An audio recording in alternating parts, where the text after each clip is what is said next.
Welcome to Football Daily, where today we are looking at 10 forgotten football tragedies. The Port Said Stadium Riot. First up, we have the Port Said Stadium Riot.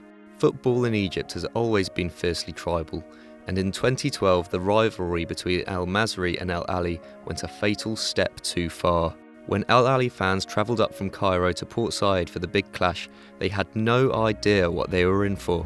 Al Masry fans repeatedly stormed the pitch during the game, and after their side won 3-1, things took a turn for the worse as they threw bottles, fireworks and stones at the hugely outnumbered Al Ahly players and supporters. The players were escorted to their changing room, despite Al Ahly manager Manuel Jose being kicked and punched while trying to escape the melee.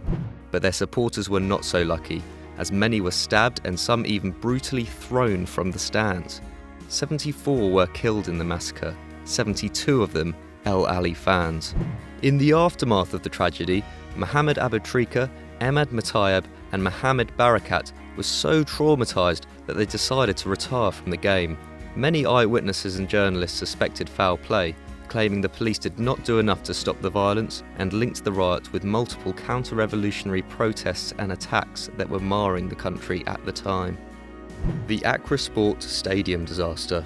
Africa's worst footballing disaster occurred in 2001 as a hotly contested derby turned deadly. Accra Hearts of Oak hosted arch-rivals Asante Kotoko in a match between Ghana's two most successful clubs. Trouble was anticipated ahead of the game and extra security was put in place. But when the home side netted 2 goals to defeat Kotoko, the away fans were displeased, throwing plastic chairs and bottles onto the pitch. Unlike in Port Said though, the police here overreacted to the trouble. They were reckless, spraying plastic bullets and tear gas, which caused confusion and mayhem among the fans. 127 of them were either crushed or suffocated to death, not helped by the fact that much of the medical staff had already left the stadium.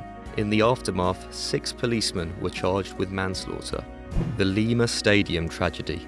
Next we have arguably the worst tragedy in football history.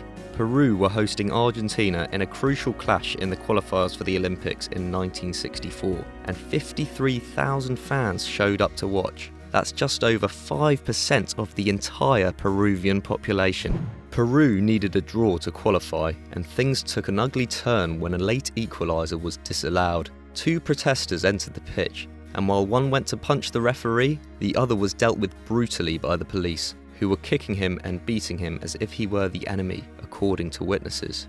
This angered the fans, and a full-on riot quickly broke out. With the exit gates locked and police throwing canisters of tear gas, it spelled absolute carnage. As the masses exited the National Stadium, the chaos spread to the streets, and clashes between fans and police became even more violent. It's estimated that 500 people were seriously injured in the disaster, with the official number of deaths recorded at 328. However, this did not include the number of those killed by gunshot, which remains unknown to this day, and many of those present on the day suspect a police cover-up. The Burnden Park Disaster.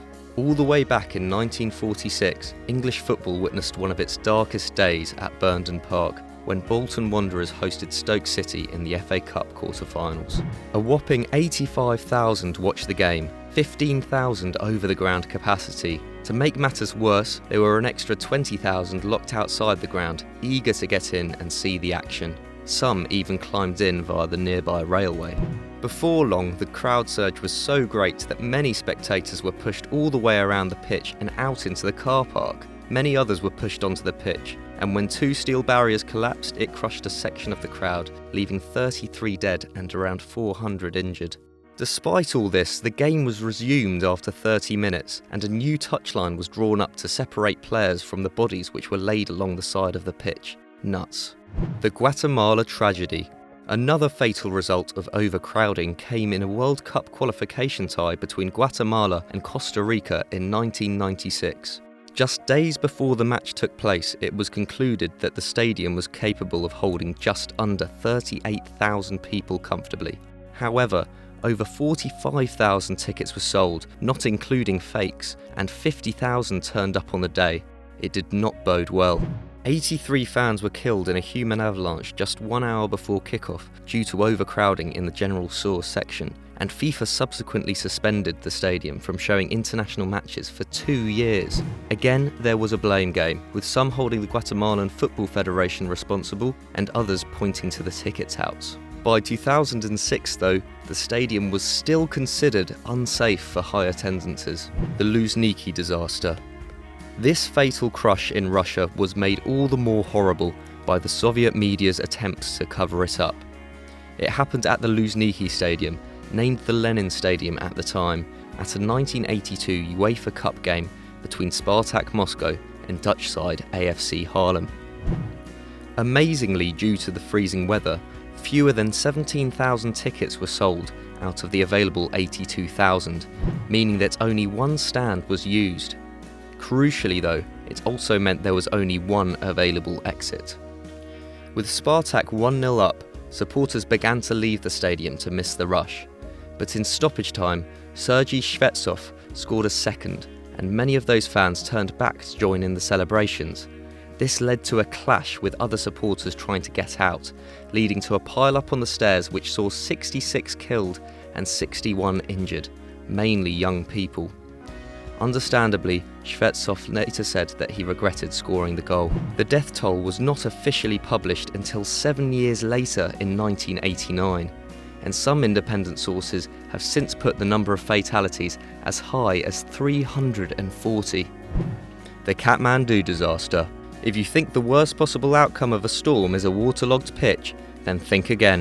In 1988, a violent hailstorm spelled catastrophe for supporters at a match between Nepal's Yanakpur Cigarette Factory Limited and Bangladeshi side Liberation Army in Kathmandu. The hail was so heavy that supporters rushed to the exits of the Dasarath Rangasala Stadium to escape, but ludicrously, only 1 out of the 8 exits was open, and panic spread as people became more desperate to leave. Just a year before the tragedy at Hillsborough, this was a horrible reminder of the ease with which a great day out can turn gruesome. 93 fans lost their lives.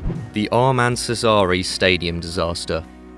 Back in 1992, a French Cup semi-final clash between SC Bastia and Olympique Marseille turned calamitous thanks to one awful planning decision.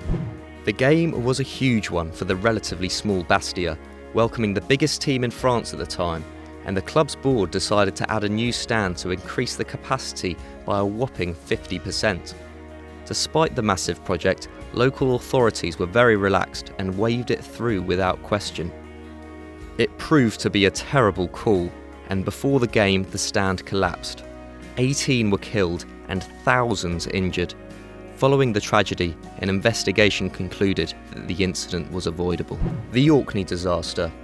Back to Africa now, with 1991's fateful Soweto derby between Kaizer Chiefs and Orlando Pirates. Despite being a pre-season friendly, it was anything but. Not only was the Oppenheimer Stadium 7,000 over capacity, but fans of the two sides were also not separated. Ridiculous. Following a dubious refereeing decision, Pirates fans were not happy and began throwing cans and fruit at the opposition support. Some took it too far though, and when Chiefs supporters were attacked with knives, panic spread. 42 people were trampled to death in the melee, uniting both clubs in mourning. The Ellis Park Stadium Disaster. But the lessons of Orkney were clearly not learned. 10 years later, another disaster befell the same two clubs, this time at the Ellis Park Stadium in Johannesburg. With the stadium at 60,000 capacity, over 30,000 more fans tried to get in on the action. Some reports even suggest that as many as 120,000 were crammed into the stadium, and the following inquiry put the blame on security guards taking bribes to let in extra supporters. As crowds surged into the press box after the Pirates equalised, and supposedly untrained security guards sprayed tear gas on the gathering throng, there was a stampede, and 43 were killed. It was the greatest loss of life at a sporting event in South Africa's history.